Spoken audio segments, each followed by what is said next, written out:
Você vai estar chegando? Essa foi já também.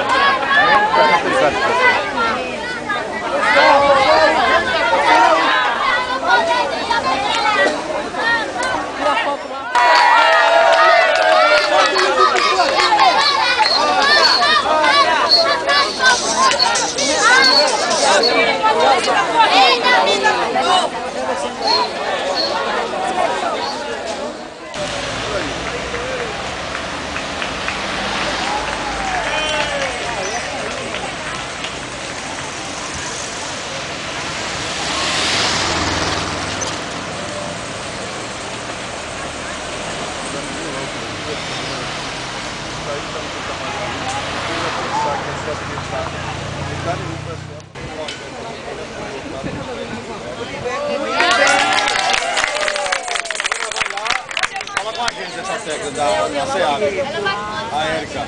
Vai ser marcado porque ela quer dar resposta ao manifesto que foi enviado. O documento vai ser respondido, vai ser levado ao governador e assim que tiver uma resposta para tudo isso que a gente perguntou, vai essa comissão do Palácio aqui até a comunidade para repassar todas as informações para a comunidade. E quando que essa verba poderá ser liberada em prol da recuperação desse pessoal aí, dos blocos, tá certo? Tivemos ganhos. Olha, o deputado Eduardo Porto esteve com a gente também, viu? Deputado, queria ter sua atenção.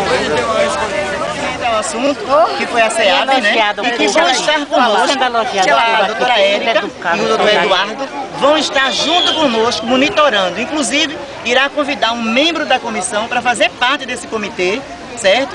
Tão logo eles retornem de Brasília, irão antes do Natal, para rever essa situação e definir essa questão da verba de 2 milhões e 600 milhões que está sendo divulgado aí aos 4 cantos do mundo, né?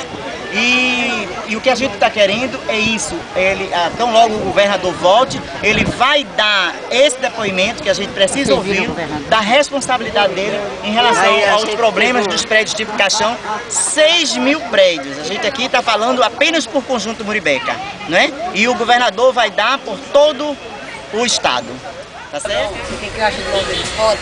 No próximo dia eu estaria aqui de novo. A força que faz a união. É verdade. E o Muribeca não pode acabar unindo. Primeiro que a gente tem muita fé em Deus e Deus está presente sobre nós. O que você achou aí do movimento? Agora foi muito importante, estimulador para a caminhada. Acho que o que se conseguiu hoje vai ter uma boa repercussão na luta. Acho que a gente tem que manter esse pique, continuar lutando, convocando as pessoas, as autoridades, para que a gente possa ter um resultado mais breve. Com um movimento pacífico, eu espero que hoje em diante a gente possa receber as vitórias mesmo. Porque sinceramente eu não confio muito não, né? Mas vamos aguardar mesmo.